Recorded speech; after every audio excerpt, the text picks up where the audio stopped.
Covid महामारी में जहां वैश्विक स्तर के अधिकतर नेताओं की लोकप्रियता में न केवल कमी आई, बल्कि स्थानीय सरकारों के प्रति नाराजगी भी देखने को मिली। इसके उलट बात भारतीय प्रधानमंत्री नरेंद्र मोदी की करें तो उनकी लोकप्रियता में कोई कमी नहीं आई। ये हम नहीं कह रहे हैं, बल्कि अमेरिकी डाटा इंटेलिजेंस फर्म के आंकड़े कह रहे हैं। फर्म के मॉनिटरिंग कंसल्ट सर्वे में ये बात निकल कर सामने आई है। इस सर्वे के मुताबिक स्वीकार्यता और लोकप्रियता के मामले में भारतीय प्रधानमंत्री नरेंद्र मोदी दुनिया भर के नेताओं पर भारी पड़े हैं। सर्वे के मुताबिक पीएम मोदी की ग्लोबल अप्रूवल रेटिंग 66% है। आंकड़े बता रहे हैं कि पीएम मोदी अमेरिका, रूस, Britain, Australia, Canada, France, Brazil और जर्मनी समेत विश्व के अन्य 13 नेताओं की तुलना में काफ़ी आगे हैं। सर्वे के मुताबिक इस लिस्ट में पीएम मोदी के बाद इटली के प्रधानमंत्री मारियो ड्रैगी का नंबर आता है, जिनकी रेटिंग 65% है। इसके बाद तीसरे नंबर पर मैक्सिको के राष्ट्रपति लोपेज ओब्रेडोर का आता है, जिनकी वैश्विक रेटिंग 63% है।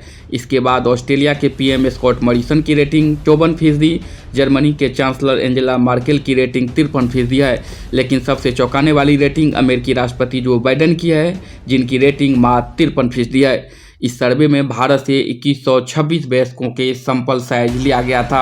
यह सर्वे बीजेपी के लिए किसी संजीवनी से कम नहीं है, क्योंकि कोरोना काल में सरकार पर मिसमैनेजमेंट के आरोप लगते रहे हैं। इसको लेकर विपक्ष सरकार को घेरते रहे हैं। आने वाले समय में कई राज्यों में विधानसभा के चुनाव होने हैं। विपक्ष बार बार बेरोजगारी, महंगाई को लेकर सरकार को घेरते रहे हैं, जिससे सरकार भी बैकफुट पर थी। विपक्ष सरकार पर जन विरोधी नीतियों को लागू करने का आरोप लगाते रहे हैं। ऐसे में ये सर्वे मोदी सरकार के लिए किसी सुरक्षा कवच से कम नहीं है। तमाम आरोपों को झेल रही बीजेपी के लिए ये सर्वे कितना महत्वपूर्ण है, इस बारे में कोल्हान विश्वविद्यालय के प्रोफेसर और साहित्य अकादमी में मैथिली के प्रतिनिधि अशोक अविचल कहते हैं कि इसमें कोई संदेह नहीं कि मोदी सरकार मौजूदा समय की सबसे बड़ी त्रासदी का सामना कर रही है।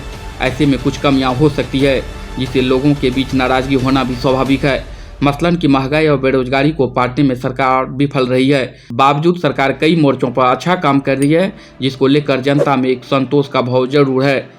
इस सर्वे को देखने से तो यही लगता है। निश्चित रूप से प्रधानमंत्री नरेंद्र मोदी के लिए यह वर्ष उनके कार्यकाल का सबसे अधिक चुनौती भरा वर्ष है।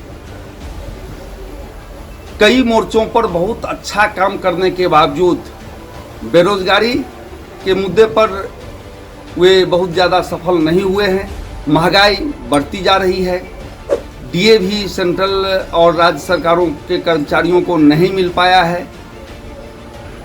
है। ये सब भाजपा के लिए चिंता का विषय हो सकता है, मगर इसके पश्चात भी यह भी सच है कि प्रधानमंत्री की सक्रियता दिख रही है और सरकार में वे चाहे कोरोना की लहर हो या अन्य आर्थिक मुद्दे हो, उस पर सक्रिय दिखते हैं।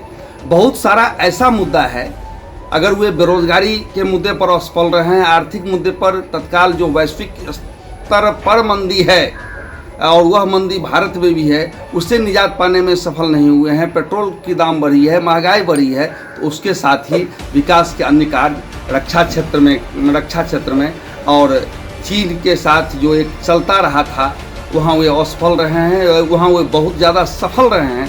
चीन का भय देश के लोगों से अब प्रायः उतर गया है। पाकिस्तान के साथ भी सीज फायर का समझौता हो चुका है। ये सब उनकी सफलता है। और ऐसी परिस्थिति में जब सर्वे आती है और सर्वे में यह निष्कर्ष निकलता है कि भारत में उनकी लोकप्रियता बनी हुई है अभी तक, जबकि वैश्विक स्तर पर अन्य नेताओं की लोकप्रियता में कमी आई है, यह भाजपा के लिए संतोष की बात है। अब मुझे लगता है कि उनकी लोकप्रियता ही भाजपा की सबसे बड़ी सहारा भी है। जाहिर है ये सर्वे बीजेपी को मीडिया में खुद को बचाने का मौका दे, लेकिन सच तो ये है कि कई मोर्चों पर सरकार की नाकामी भी दिखती है, जिस पर सरकार को ईमानदारी से काम करना होगा। विवाह करजा, DNP इंडिया।